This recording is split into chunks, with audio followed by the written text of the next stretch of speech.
இன்றைக்கான வீடியோ பார்த்தீங்கன்னா எல்லாருக்குமே யூஸ்ஃபுல்லாகவும் இன்ட்ரெஸ்ட்டாகவும் இருக்கும். ஸோ ஸ்கிப் பண்ணாமல் பாருங்கள். அது கூடவே நம்ம காலில் உள்ள கிராக்கை எப்படி மாயமாக மறைய வைக்கலான்னு சொல்லிட்டு பார்க்கலாம். நம்ம வீட்டில் இருக்க எண்ணெய் பாட்டிலில் இந்த மாதிரி சாக்ஸ் போட்டு பார்த்துருக்கீங்களா? இனிமேல் போட்டு பாருங்கள். இந்த மாதிரி போடுறதுனால பார்த்தீங்கன்னா எண்ணெய் லீக்கேஜ் இருந்தாலும் அந்த சாக்ஸ்லேயே அப்சர்வ் ஆகிக்கும். அது மட்டும் இல்லாமல் எண்ணெய் லீக்கேஜ் ஆகிறதுனால பாட்டில் உடையிறதுக்கு வாய்ப்பு இருக்குது. இந்த மாதிரி நம்ம போடுறதுனால நல்ல ஸ்டிப்பாகவும் இருக்கும். நம்மளுக்கு வந்து கையிலேருந்து நழுவி விழவும் செய்யாது. என்ன லீக் ஆனாலும் அந்த சாக்ஸ்லேயே அப்சர்வ் பண்ணிக்கும். நம்ம வாஷ் பண்ணி கூட நெக்ஸ்ட்டு யூஸ் பண்ணிக்கலாம். ஸோ இந்த டிப் வந்து பிடிச்சிருந்தா ட்ரை பண்ணி பாருங்கள். நெக்ஸ்ட்டு பார்த்தீங்கன்னா ஒரு சின்ன கிண்ணத்தில் வந்து உப்பு வந்து எடுத்திருக்கேன். தூள் உப்பு தான் எடுத்திருக்கேன். பொடி உப்புக்கு பதிலாக நீங்கள் கல் உப்பு கூட யூஸ் பண்ணலாம், பிரச்சனை இல்லை. இப்போ பார்த்தீங்கன்னா நம்ம வீட்டில் இருக்க கத்திரிக்கோல் வந்து யூஸ் பண்ணி அதனுடைய ஷார்ப்னஸ் வந்து சுத்தமாகவே போயிருக்கும். நம்ம என்ன கட் பண்ணாலும் கட் பண்ணவே முடியாது. இந்த மாதிரி உப்பில் கொஞ்ச நேரம் இந்த கத்திரிக்கோலை வந்து இப்படி கட் பண்ணிகிட்டே இருந்தீங்கன்னா அதனுடைய ஷார்ப்னஸ் வந்து திருப்பி நம்மளுக்கு கிடைக்கும். நம்ம எந்த பொருள் வெட்டினாலும் சீக்கிரமாகவே வெட்டிடும். இப்போ நான் கை வச்சு பார்க்கும்போது தெரியும் நல்ல ஒரு ஷார்ப்னஸ் ஆகிருக்குது. ஸோ நீங்களும் உங்கள் வீட்டில் இருக்க கத்திரிக்கோல் இருந்ததுன்னா இந்த மாதிரி நீங்கள் ட்ரை பண்ணி பாருங்கள். நம்ம மிக்ஸி ஜார்லாம் பார்த்தீங்கன்னா பிளேடெல்லாம் வந்து நல்லாவே வந்து முழுங்கி போயிருக்கும். ஸோ அந்த மாதிரி ஷார்ப்னஸ் போன பிளேடை வந்து புதுத்தன்மையாக ஆக்கிறதுக்கு இந்த மாதிரி உப்பை போட்டு நம்ம வந்து அடிச்செடுத்தோம் அப்படின்னா அந்த பிளேடு வந்து திருப்பியும் வந்து நல்லாவே ஷார்ப்பாயிரும். நம்மளுக்கு எந்த பொருள் போட்டாலும் நல்லாவே அரைஞ்சு கிடைக்கும். ஸோ உங்கள் வீட்டில் வந்து சட்னிலாம் அரைக்கும் போது நல்லா அரைப்படலை அப்படின்னு நினச்சிங்கன்னா இந்த டிப்பை வந்து ட்ரை பண்ணி பாருங்கள். நெக்ஸ்ட்டு பார்த்திங்கன்னா நம்ம பச்சை மிளகா அந்த மாதிரி காரமான பொருளெல்லாம் வெட்டுறோம் அப்படின்னா கையில் வந்து எரிச்சல் கொடுக்கும். ஸோ அந்த மாதிரி எரிச்சல் கொடுக்காமல் இருக்கிறதுக்கு இந்த மாதிரி காரமான பொருட்களை வெட்டுறதுக்கு முன்னாடி உங்கள் வீட்டில் ஏதாவது பாலித்தீன் கவர் இருந்து அப்படின்னா அதை நீங்கள் கையில் போட்டுக்கலாம். இதுக்கு பதிலாக நீங்கள் க்ளவுஸ் கூட யூஸ் பண்ணலாம். ஸோ உங்கள் வீட்டில் இப்போ க்ளவுஸ் இருந்ததுன்னா யூஸ் பண்ணிக்கோங்க. இல்லைனா இந்த மாதிரி நம்ம பாலித்தீன் கவர் இருந்தாலும் இந்த மாதிரி யூஸ் பண்ணிக்கலாம். கையில் கவர் பண்ணிவிட்டு சின்னதாக ஒரு ரப்பர் பேண்ட் வந்து அந்த எண்டில் போட்டு விட்டுட்டிங்க அப்படின்னா மூவ் ஆகாது. அதுக்கப்புறம் நம்ம காரமான பொருளை எது வெட்டினாலும் நம்ம கையில் காரம் படவே செய்யாது. இதனால பார்த்தீங்கன்னா நம்ம கையில் வந்து காரம் படவே செய்யாது. சில சமயம் நம்ம சமைச்சிட்டு இருக்கும்போது பச்சை மிளகா வெட்டிட்டு கண்ணில் வந்து வச்சுருவோம். ஸோ அந்த மாதிரி ஆகாமல் இருக்கிறதுக்கு இந்த மாதிரி ட்ரை பண்ணி பாருங்கள். இந்த கவர் போட்டுட்டு நம்ம பச்சை மிளகா வெங்காயம் வெட்டுறது மட்டும் இல்லாமல் நம்ம மாவு கூட பிசைஞ்சிக்கலாம். நம்ம மாவு பிசையும் போது பார்த்தீங்கன்னா கையெல்லாம் மாவாகும். ஸோ அந்த மாதிரி ஆகாமல் இருக்கிறதுக்கு கூட நீங்கள் இந்த மாதிரி கவர் வச்சு மாவு பிசைஞ்சிங்க அப்படின்னா கையில் கொஞ்சம் கூட நம்மளுக்கு மாவாகவே செய்யாது. சூப்பராகவே பிசைஞ்சிக்கலாம். ஸோ சப்பாத்தி செய்யும் போது கூட இந்த மெத்தட் நீங்கள் ட்ரை பண்ணி பாருங்கள். இந்த கவர்லேயே எல்லா மாவும் ஆயிரும். நம்மளுக்கு கை வந்து ஃப்ரெஷ்ஷாகவே இருக்கும். இப்போ நெக்ஸ்ட்டு பார்த்தீங்கன்னா நம்ம வீட்டில் இருக்க பருப்பெல்லாம் ஸ்டோர் பண்ணுறதுக்கு முன்னாடி இந்த சின்ன விஷயத்தை நீங்கள் செஞ்சு பாருங்கள். பருப்பு வந்து எத்தனை மாதம் ஆனாலும் நம்மளுக்கு வந்து புழு பூச்சி வரவே செய்யாது. இந்த பருப்பை நம்ம டப்பாவில் ஸ்டோர் பண்ணுறதுக்கு முன்னாடி பார்த்தீங்கன்னா கடாயில் போட்டுட்டு ஒரு நிமிஷம் 2 நிமிஷம் சிம்மில் வச்சுட்டு லேசாக இந்த பருப்பை சூடாக்கிட்டு நீங்கள் அதுக்கப்புறம் நீங்கள் டப்பாவில் ஸ்டோர் பண்ணி பாருங்கள். எத்தனை மாதம் ஆனாலும் இதில் புழுவண்டு எதுவுமே வராது. இல்லை உங்களுக்கு வறுக்கிறதுக்கு ரொம்பவே கஷ்டமாக இருக்குன்னா நீங்கள் ஃப்ரிட்ஜில் கூட ஸ்டோர் பண்ணிக்கோங்க. ஒரு ஏர்டைட்டான பாக்ஸில் நீங்கள் போட்டுட்டு நல்லா மூடிட்டு நீங்கள் ஃப்ரிட்ஜில் ஸ்டோர் பண்ணிவிட்டு வந்தால் கூட நிறைய மாதங்கள் ஆனாலும் புழுவண்டு எதுவுமே வராமல் ஃப்ரெஷ்ஷாக நம்ம ஸ்டோர் பண்ணலாம். ஸோ கண்டிப்பாக இந்த 2 டிப்பில் ஏதாவது ஒரு டிப்பை நீங்கள் பருப்பு ஸ்டோர் பண்ணுறதுக்கு நீங்கள் யூஸ் பண்ணிக்கோங்க. இப்போ நெக்ஸ்ட்டு பார்த்தீங்கன்னா மாவு ஐட்டம்லாம் பார்த்தீங்கன்னா சீக்கிரமாகவே வந்து புழு விழுந்துடும்.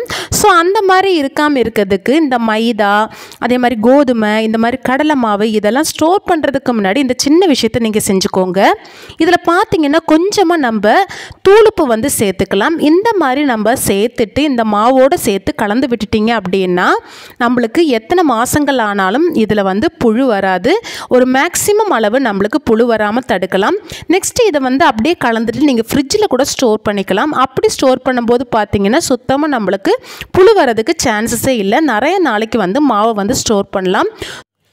மாவு வந்து பார்த்தீங்கன்னா இந்த மாதிரி ஸ்டோர் பண்ணும்போது நல்ல ஏர்டைட்டான பாக்ஸில் வந்து ஸ்டோர் பண்ணிக்கோங்க. அப்படி நம்ம ஸ்டோர் பண்ணும்போது பார்த்தீங்கன்னா நிறைய நாளைக்கு நம்மளுக்கு மாவு வந்து எந்த ஒரு பிரச்சனையும் இல்லாமல் நம்மளுக்கு யூஸ் பண்ணலாம். கண்டிப்பாக இதை வந்து ட்ரை பண்ணி பாருங்கள்.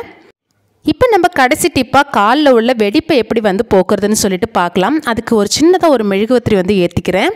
அதுக்கப்புறம் ஒரு சின்ன லெமன் வந்து எடுத்திருக்கேன். இந்த லெமனில் வந்து ஃபுல்லாக நம்மளுக்கு தேவையில்லை, பாதி போதும் நமக்கு. பாதி லெமன் வந்து இப்போ கட் பண்ணி எடுத்துக்கலாம். நல்லா ஃப்ரெஷ்ஷான லெமனாக பார்த்து எடுத்துக்கோங்க. நெக்ஸ்ட்டு பார்த்திங்கன்னா நம்மளுக்கு தேவையானது பார்த்திங்கன்னா வேஸ்லின் தான். இந்த வேஸ்லின் பார்த்தீங்கன்னா நம்ம நிறைய விஷயத்துக்கு யூஸ் பண்ணுவோம். ஸோ நான் சொல்கிற மெத்தடில் நீங்கள் ட்ரை பண்ணி பாருங்கள். உங்கள் காலில் உள்ள வெடிப்பு வந்து கம்ப்ளீட்டாக வந்து போயிடும். வேஸ்லினும் கூட அதிக அளவு நம்மளுக்கு தேவையில்லை. ஒரு 1/4 டீஸ்பூன் இருந்தாலே போதும். ஒரு ஆளுக்கான அளவு நான் சொல்கிறேன். நீங்கள் வந்து அதிகமாக செய்கிறீங்கன்னா அதுக்கு தகுந்த மாதிரி எடுத்துக்கோங்க. இதை நம்ம ஒரு ஸ்பூனில் வந்து போட்டுக்கலாம். இப்போ நம்ம என்ன பண்ணணும்னா இந்த வேஸ்லினை வந்து நம்ம சூடு பண்ணிக்கணும். ஏன்னா இந்த வேஸ்லின் கூட இந்த லெமனை வந்து நம்ம மிக்ஸ் பண்ணணும். ஸோ இதை நம்ம சூடு பண்ணி உருக்குனா தான் நம்மளுக்கு அந்த லெமனை வந்து இதில் மிக்ஸ் பண்ண முடியும். ஸோ கொஞ்சம் ஹீட் பண்ணுறதுக்கு ஈஸியாக இருக்குன்றதுக்காக நான் வந்து மெழுகுவர்த்தி வந்து எடுத்திருக்கேன். நீங்கள் எதில் வேணால் வச்சு ஹீட் பண்ணி நீங்கள் உருக்கிக்கோங்க. நம்ம ஹீட் கொடுக்கும்போது பார்த்திங்கன்னா இந்த வேஸ்லின் வந்து நல்லாவே வந்து உருகிரும். நெக்ஸ்ட் இதில் பார்த்திங்கன்னா நம்ம இந்த லெமனை புழிஞ்சு ஊற்றிக்கலாம். இந்த வேஸ்லினும் லெமனும் சேர்ந்து மிக்ஸ் பண்ணி உடனே நீங்கள் கொஞ்ச நேரத்துலேயே காலில் வந்து தேய்ச்சிருங்க. ஏன்னா இந்த வேஸ்லின் வந்து சீக்கிரமாகவே செட் ஆயிரும். செட் ஆனாலும் பரவாயில்ல, அதை நம்ம தேய்ச்சிக்கலாம். இருந்தாலும் நம்ம இதமான சூட்டில் வந்து நம்ம தேய்க்கும் போது பார்த்திங்கன்னா நல்லாவே எஃபெக்டிவாக இருக்கும். இப்போ இந்த லெமனை இந்த வேஸ்லின் கூட நம்ம புழிஞ்சு விட்டாச்சு. இப்போ நல்லா வந்து மிக்ஸ் பண்ணி விட்டுக்கோங்க. இப்போ இந்த மிக்ஸ் பண்ண கலவையை நம்ம என்ன பண்ண போகிறோன்னா நம்ம கால்களில் எங்கெல்லாம் வெடிப்பு இருக்கோ அங்கெல்லாம் நம்ம தேய்ச்சி விடணும். இப்போ பாருங்கள் நல்லா மிக்ஸ் ஆகி வந்துருச்சு. இப்போ நம்ம அப்ளை பண்ணிக்கலாம். இப்போ என்னோடய கால்களில் பார்த்திங்கன்னா நிறைய இடத்துல வெடிப்பும் இருக்குது. காலில் வந்து ஒரு மாதிரி வெள்ளை வெள்ளையாகவும் இருக்குது. கால்களை நம்ம கொஞ்சம் கேர் பண்ணாமல் விட்டுட்டோம் அப்படின்னா நம்மளுக்கு இந்த மாதிரி வெடிப்புகள் வந்து நிறையவே வர வாய்ப்பு இருக்குது. ஸோ இந்த வெடிப்புகளை எப்படி கிளியர் பண்ணலான்னு சொல்லிட்டு பார்க்கலாம். இப்போ இந்த வெடிப்புகள் இருக்க இடத்துல நான் ரெடி பண்ணி வச்சுருக்க க்ரீமை நான் அப்ளை பண்ண போகிறேன். இப்போ பாருங்கள் நல்லா கொஞ்சம் இதமான சூடாக இருக்குது. இப்போ நம்ம எடுத்து எங்கெங்கெல்லாம் நம்மளுக்கு வெடிப்பு இருக்கோ அங்கெல்லாம் நம்ம அப்ளை பண்ணிக்கலாம். பார்த்திங்கன்னா ஒரு ஆயின்மெண்ட் மாதிரி நம்மளுக்கு ரெடி ஆயிடுச்சு அது. ஸோ நம்ம எங்கெல்லாம் வெடிப்பு இருக்கோ இந்த மாதிரி வெள்ளை வெள்ளையாக திட்டாக இருக்க இடத்துல கூட நம்ம அப்ளை பண்ணிக்கலாம். நல்ல ஒரு எஃபெக்டிவான ரிசல்ட் கொடுக்கும். இதை நம்ம வாரத்தில் 2-3 முறையாவது ட்ரை பண்ணணும். அப்போ தான் நல்ல ஒரு பெஸ்ட் ரிசல்ட் கொடுக்கும். ராத்திரி தூங்க போகிறதுக்கு முன்னாடி இந்த மாதிரி அப்ளை பண்ணிக்கோங்க. கால் விரல்களில் கூட பார்த்திங்கன்னா நிறையவே வெடிப்பு இருக்கும். செப்பல் போட்டாலும் ரொம்பவே அசிங்கமாக தெரியும். ஸோ அதெல்லாம் நம்ம இதுலேயே நம்ம க்யூர் பண்ணிக்கலாம். இந்த மாதிரி எந்த இடத்துலலாம் உங்களுக்கு வெடிப்பு இருக்கோ அந்த இடத்துலலாம் இந்த ஆயின்மெண்ட்டை வந்து நீங்கள் தடவி விட்டுக்கோங்க. இது தடவுறது மட்டும் இல்லாமல் நம்ம ஓவர் நைட் அப்படியே வந்து விடணும். அப்போ தான் நல்ல ஒரு பெஸ்ட் ரிசல்ட் கொடுக்கும்.